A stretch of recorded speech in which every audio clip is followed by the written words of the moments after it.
فن منطق درس نظامی میں جو فنون پڑھائے جاتے ہیں ان میں فن منطق بھی خاص اہمیت کا حامل ہے۔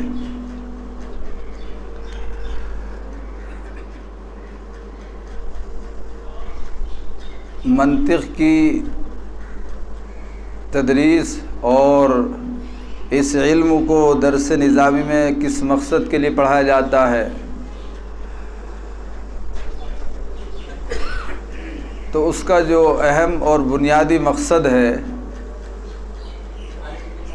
اور جو ہمارے اکابر نے بیان کیا ہے وہ یہ ہے کہ فن منطق کے ذریعے سے علوم عقلیہ کو سمجھنے میں مدد ملتی ہے، علم میں پختگی پیدا ہوتی ہے۔ اور درس نظامی میں بہت سی کتابیں ایسی ہیں کہ ان کا انداز منطقیانہ ہے اور استدلال کا جو طرز ہے وہ بھی منطقی ہے۔ جیسے پہلے درس نظامی میں ایک کتاب پڑھائی جاتی تھی شرح جامع سال چہارم میں، اس کا جو انداز ہے اور اس میں جو دلائل بیان کیے گئے ہیں وہ سب منطقیانہ انداز ہے۔ اسی طریقے سے مختصر المعانی ہے، ہدایہ ہے، مسلم الثبوت ہے اور شرح عقائد ہے۔ یہ سب وہ کتابیں ہیں کہ منطقی اصطلاحات کو سمجھے اور یاد کیے بغیر ان کا سمجھنا مشکل ہے۔ اسی مقصد کے لیے یہ فن پڑھایا جاتا ہے۔ اس فن کی جو سب سے پہلی کتاب ہمارے نظام درس میں داخل ہے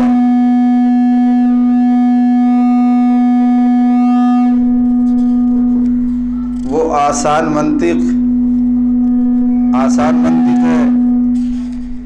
اس کے بعد مرقات پڑھائی جاتی ہے، پھر سال سوم میں شرح تہذیب ہے، سال چہارم میں قطبی ہے اور سال پنجم میں سلم ہے۔ آسان منطق کا طریقہ تدریس کیا ہونا چاہیے؟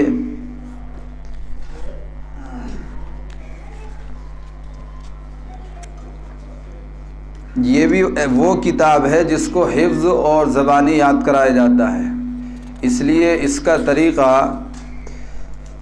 اس کے طریقے تدریس میں سب سے پہلی چیز تو یہی شامل ہے کہ اس میں جو اسباق دیے گئے ہیں ان اسباق کو حفظ کرایا جائے۔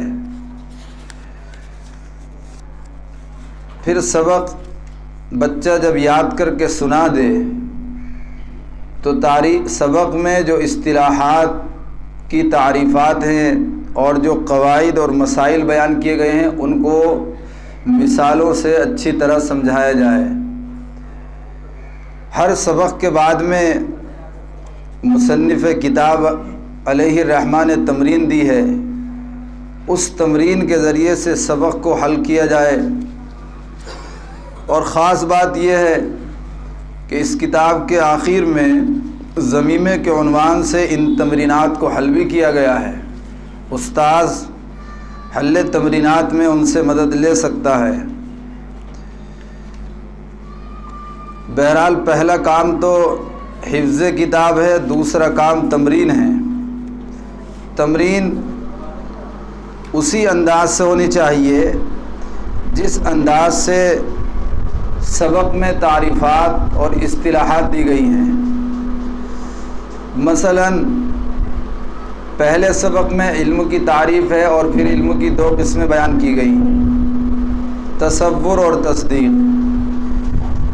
اس میں تعریف کی کہ تصدیق اس بات کا علم ہے کہ فلاں چیز ہے یا فلاں چیز نہیں ہے۔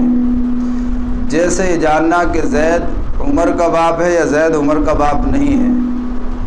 تصور وہ علم ہے جو تصدیق جیسا نہ ہو، یعنی اس میں حکم نہ ہو، جیسے صرف زید کو جاننا یا غلام زیدن کو نسبت تامہ خبریہ کے بغیر جاننا۔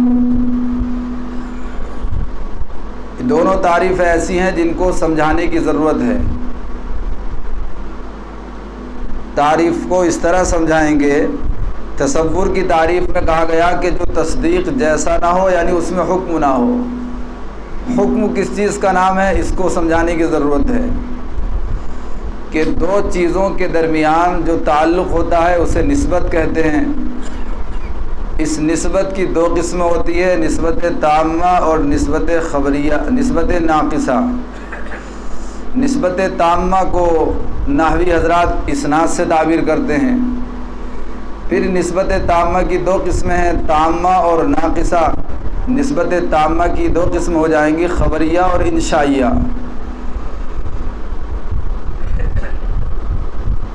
اب اس نسبت تامہ خبریہ کا کبھی تو اذعان اور یقین ہوتا ہے اور کبھی اس کا یقین نہیں ہوتا۔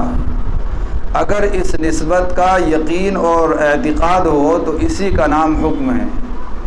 جیسے زید القائم، زید کھڑا ہے، کھڑے ہونے کی نسبت جو زید کی طرف کی گئی ہے، اس نسبت کا یہ نسبت تامہ ہے اور خبریہ ہے۔ اگر کہنے والے کو اس کا یقین ہے، اس کا اعتقاد ہے، تو اس کا نام حکم ہے۔ لہذا اب تصدیق اور تصور کی تعریف کو سمجھانا آسان ہو جائے گا۔ حکم کی تعریف تو ہو گئی نسبت تامہ خبریہ کا اذعان اور یقین، تو تصور وہ علم ہے جس میں یہ حکم نہ ہو۔ اب اس کی مختلف صورتیں بنیں گی، ایک ہی چیز کا علم ہو، کئی چیزوں کا علم ہو، مگر ان میں کوئی نسبت نہ ہو، 5 صورتیں بنتی ہیں کل۔ اور تصدیق وہ علم ہے جس میں حکم ہو، یعنی اس میں نسبت تامہ خبریہ کا اذعان اور یقین ہو۔ یہ بچوں کی فہم کے اعتبار سے تعریف یہاں دی گئی ہے کہ اس بات کا علم ہے کہ فلاں چیز ہے یا فلاں چیز نہیں ہے۔ فلاں چیز ہے، اس میں نسبت تامہ خبریہ ثبوتی ہے، اور فلاں چیز نہیں ہے، اس میں نسبت تامہ خبریہ سلبی ہے۔ تو خلاصہ یہ نکلا کہ تصدیق وہ علم ہے جس میں حکم ہو، اور تصور وہ علم ہے جس میں حکم نہ ہو۔ بچے کو یہ یاد کرا دیا گیا۔ اب تمرین کو اسی انداز سے حل کرائیں گے۔ پوچھا ہے کہ تصور کون ہے اور تصدیق کون ہے۔ زید کا گھوڑا تصور اور تصدیق میں سے تصور ہے، اس لیے کہ اس میں حکم نہیں ہے، بس اتنی بات بتائیں گے۔ عمرو کی بیٹی تصور اور تصدیق میں سے تصور ہے، اس لیے کہ اس میں حکم نہیں ہے۔ حضرت محمد صلی اللہ علیہ وسلم اللہ کے سچے رسول ہیں، تصدیق ہے اس لیے کہ اس میں حکم ہے۔ اسی طریقے سے ہر تمرین کو حل کرائیں گے۔ پھر سبق نمبر 2 کی تمرین میں دی تصور اور تصدیق کی قسمیں کی، بدیہی اور نظری، اور تمرین دی پل صراط تصور کی دونوں قسموں بدیہی اور نظری میں سے تصور نظری ہے، اس لیے کہ اس کی تعریف بتانے کی ضرورت ہے کہ جہنم کے اوپر ایک پل ہے جس کے اوپر گزر کر جنت میں پہنچا جائے گا۔ جنت تصور نظری ہے، اس لیے کہ اس کی تعریف بتانے کی ضرورت ہے۔ اسی طریقے سے معبود برحق صرف اللہ تعالیٰ ہے، تصدیق بدیہی اور نظری میں سے تصدیق نظری ہے، اس لیے کہ اس کی دلیل بنانے کی ضرورت ہے۔ پوری کتاب میں تمرینات دی ہے، ان کو ہم اسی انداز سے حل کرائیں گے۔ اور تیسری چیز، تعریفات کو ازبر کرانے کے لیے اور ان کو محفوظ رکھنے کے لیے وہ اجرا ہے۔ جیسے نحو اور صرف کا اجرا ہم کرتے ہیں اور کراتے ہیں، تو اسی طریقے سے منطق میں بھی اجرا کیا جا سکتا ہے۔ وہ کیسے ہوگا؟ آخری سبق دیکھیے تصورات کی بحث میں، مثلاً سبق نمبر 19واں سبق ہے، اس میں معرف کی 4 قسمیں بیان کی گئیں: حد تام، حد ناقص، رسم تام، رسم ناقص۔ پھر اس کے بعد تمرین ہے جوہر ناطق، جسم نامی ناطق، جسم حساس، جسم متحرک بالارادہ، حیوان ساحل۔ حیوان ساحل، یہ پہلے تو تمرین کریں کہ حیوان ساحل یہ فرس کی حد تام ہیں، گھوڑے کی حد تام ہیں، اس لیے کہ جن سے قریب اور فصل قریب سے مرکب ہے۔ اس میں اجرا کرائیں گے تو اس میں یہ مرکب ہے، پہلے تو دونوں جز کا الگ الگ اجرا کریں اور پھر مرکب کا اجرا کریں۔ دونوں جز، پہلا جز ہے حیوان، حیوان کا اجرا کرتے ہوئے ہم اس طرح کہیں گے کہ علم کی دونوں قسموں تصور تصدیق میں سے تصور ہے، اس لیے کہ اس میں حکم نہیں ہے۔ تصور کی دونوں قسموں بدیہی اور نظری میں سے تصور نظری ہے، اس لیے کہ اس کی تعریف بتانے کی ضرورت ہے۔ حیوان کی تعریف کیا ہے؟ جسم نامن حساس متحرک بالارادہ۔ اس کے بعد دلالت کی بحث میں پہنچیں گے کہ حیوان کی اپنے مفہوم پر دلالت کی دونوں قسموں، دلالت لفظیہ، دلالت غیر لفظیہ میں سے دلالت لفظیہ ہے، اس لیے کہ اس میں دال لفظ ہے، حیوان دال ہے اور اس کا جو مفہوم ہے وہ مدلول ہے۔ دلالت لفظیہ کی دونوں قسموں وضعیہ، طبعیہ اور عقلیہ میں سے دلالت لفظیہ وضعیہ ہے، اس لیے کہ اس میں دال لفظ ہے اور دلالت واضح کی وضع کی وجہ سے ہے۔ وضعیہ کی دونوں قسموں مطابقی، تضمنی اور التزامی میں سے دلالت مطابقی ہے، اس لیے کہ اس میں لفظ اپنے پورے معنی موضوع لہو پر دلالت کر رہا ہے۔ مفرد لفظ موضوع کی دونوں قسموں مفرد مرکب میں سے مفرد ہے، اس لیے کہ اس کے جز سے معنی کے جز پر دلالت کا ارادہ نہیں کیا گیا۔ مفرد کی چاروں صورتوں میں سے دوسری صورت ہے، اس لیے کہ لفظ کا جز ہے مگر لفظ کا جز بھی ہو اور معنی دار بھی ہو۔ لفظ کے اجزاء تو ہے مگر یہ معنی دار نہیں ہے، ہا یا وغیرہ۔ اس کے بعد میں مفہوم میں پہنچیں گے، مفہوم کی جو بحث ہے۔ مفہوم کی دونوں قسموں کلی اور جزئی میں سے کلی ہے، اس لیے کہ اس میں شرکت ہو سکتی ہے۔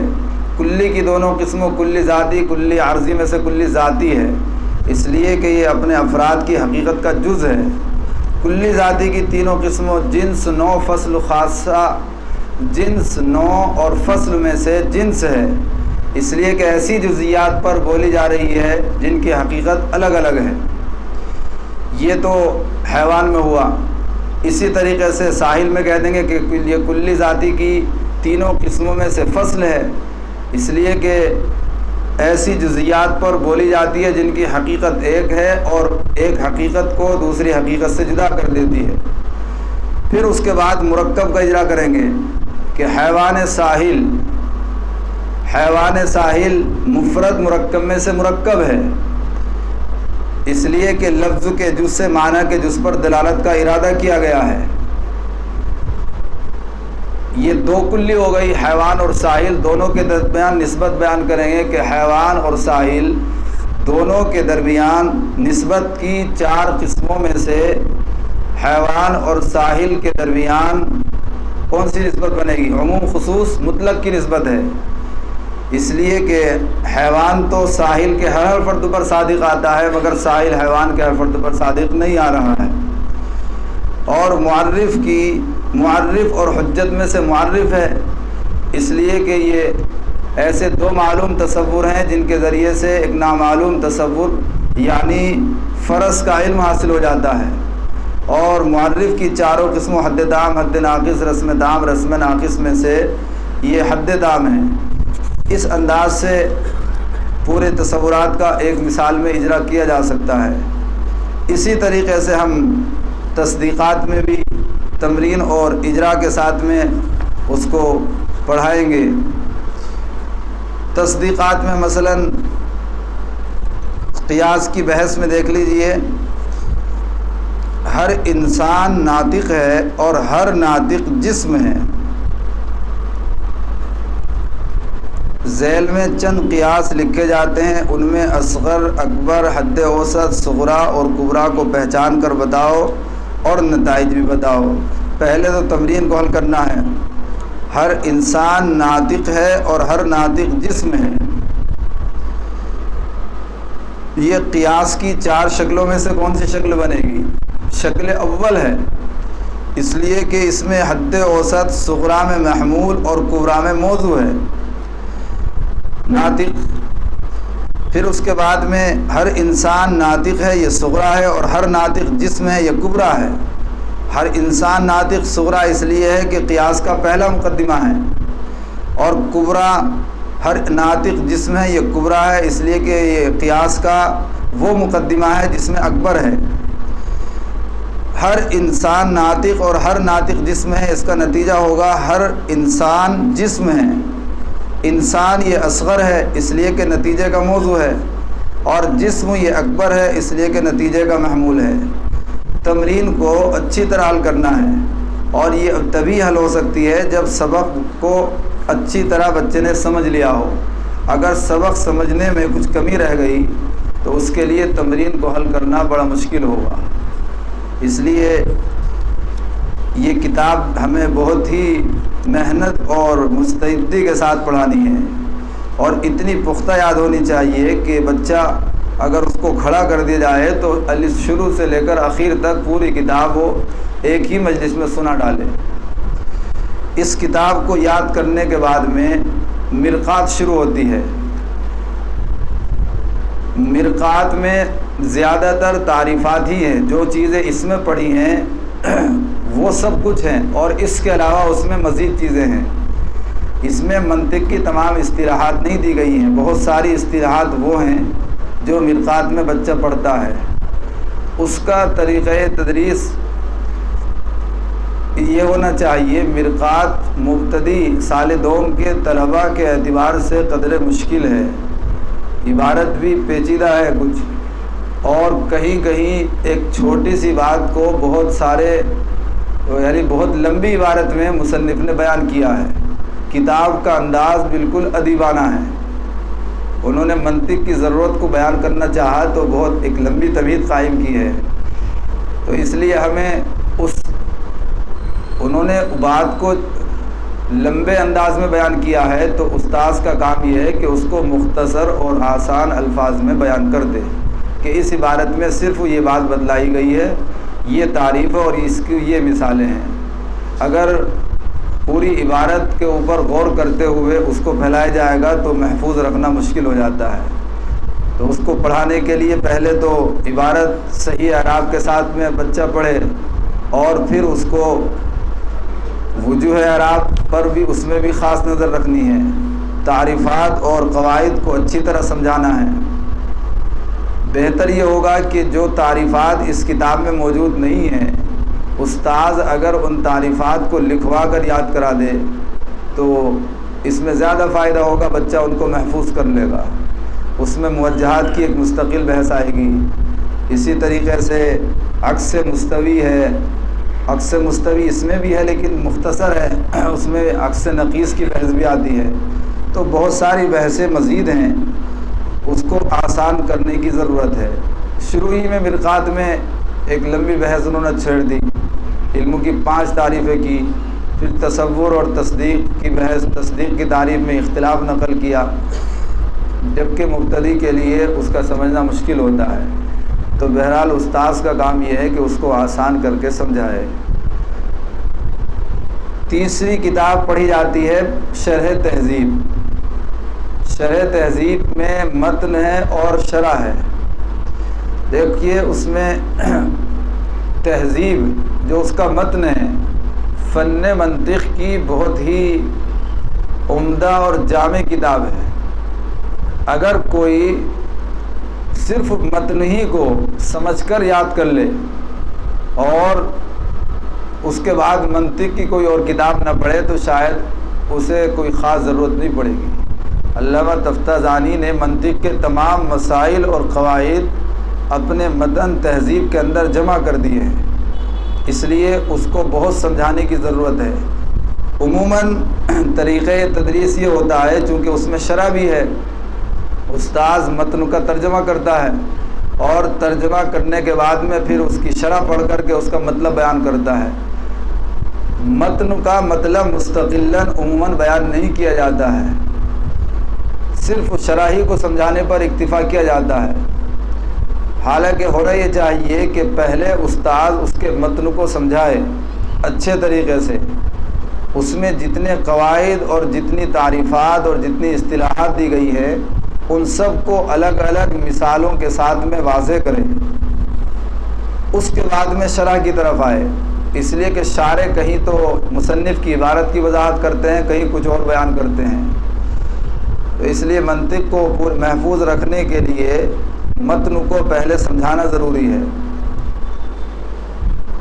اور دوسرا کام اگر یہ کر لیا جائے تو اور مفید ہوگا کہ متن چونکہ مختصر ہے اس کی ترکیب بھی کرا دی جائے تاکہ عبارت اچھی طریقے سے سمجھ میں آ جائے۔